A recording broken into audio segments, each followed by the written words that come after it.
Hello, I'm Ken Keller from the Office of Fuel Cycle Technologies, and the division I'm specifically with is Systems Analysis and Integration.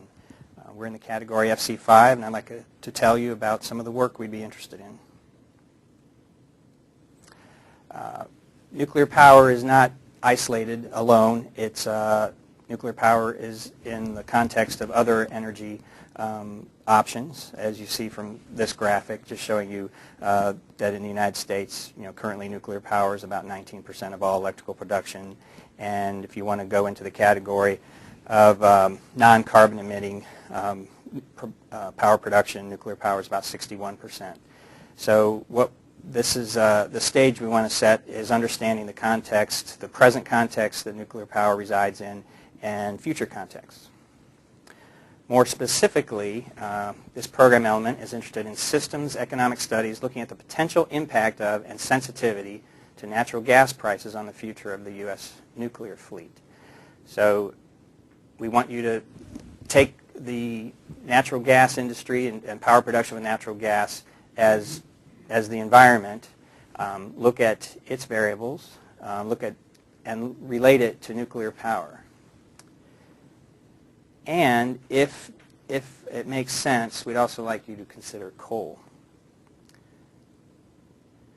So here's some of the ideas we're thinking about of how we can benefit from your work. Here's some of the potential results of a study you might do.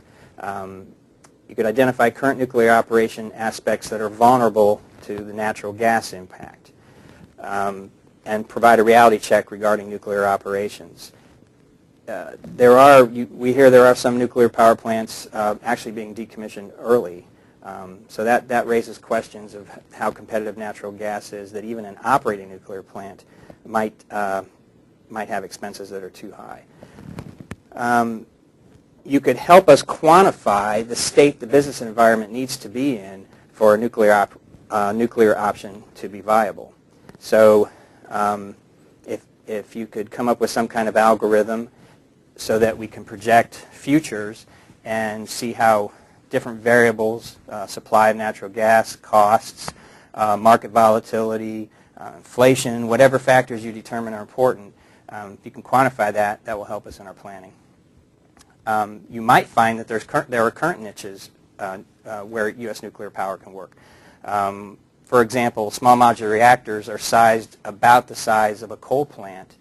Is that a viable niche, or is it not realistic?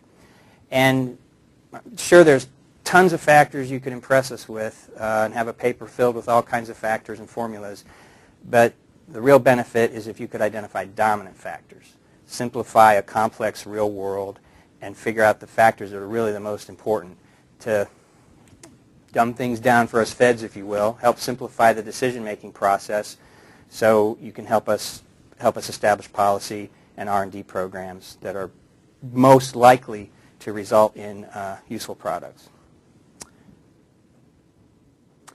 Just some considerations are, the system interactions. That could be any kind of level. You can think economics. You can also think of grid interactions, the actual electrical grid interactions. The role of subsidies, existing subsidies. If you come across a need for subsidies, if you're looking and projecting out and you find that there's just a dead end and you see a solution, feel free to mention that this isn't realistic without subsidies. You can consider operations realities, construction realities. You consider time scales. Time scales could be anything: construction time, time to develop options, the changing resource supplies, for example, natural gas. There's a whole range of things you can consider for price volatility, the rate of change. For example, if gas prices go up at some percentage a year, does the rate of change of inflation of gas prices have any effect? To give you an example of what we're looking at, I gave you a web address here. That's an NEA study. It was comparing the effects of renewables on actually on the baseload electricity, obviously with an emphasis on nuclear power, but it also looked at the impact of renewables on fossil fuel. For example, nuclear power normally has a high capacity factor, and once you pay for the thing and get it running, you want to run it full up. Well, if you're connected on a grid with renewables and the wind comes up, your nuclear plant has to dial its power down. So when you thought you would be getting your maximum revenue because of your high capacity factor, well, the regulatory system doesn't allow you to get your full revenue. So if you look at that NEA report, you'll see considerations of system interactions, and you'll see pretty good ways they use to communicate their findings. Another one, I didn't write it down because it's a little controversial, but in the Energy Collective, there's an article by Jessica Lovering, Lovering. She is defending nuclear power versus renewables, and that's why I didn't put it down here, because DOE sponsors both. But I would point you to that article to look at the factors she considers in defending nuclear power. Some of the things she included were things I hadn't really thought of. So I'd recommend you take a look at that to get an idea of what kind of product we're looking for. And that's it, unless there's any questions for me.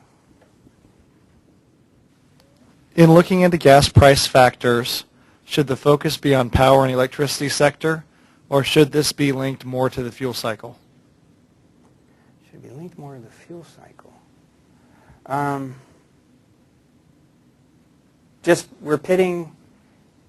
We're just looking at the free market where we are, nuclear power needs to be a viable business option. And just look at the features of gas that make it not a viable business option. Focus on entry. Focus on the entry point of nuclear power. Don't focus on we have 500 small modular reactors and 10 AP1000s. How's that come out in equilibrium? Focus on entry points. Think of the conditions needed for a company to go get a loan from the government and build an SMR or build an AP1000. What's the environment needed for that? Don't think of long-term equilibriums of some magical future where somehow magically nuclear power happened. I don't know if I'm probably answering a different question, but please, if that didn't answer it, swing around and rewrite the question. Can you repeat the report name you recommended to look at that you didn't have on your slides? What is the author name as well? Okay, it's I folded up the paper. Hold on a second. It's Janet Lovering, Lovering. I have too many pockets on my suit coat here. And what I did when I found it, I searched in Google NEA, nuclear, and wind, and it came up. So Janet Lovering, and the website or the blog was the Energy Collective. That should be enough to get you there. Might take a few minutes of searching around.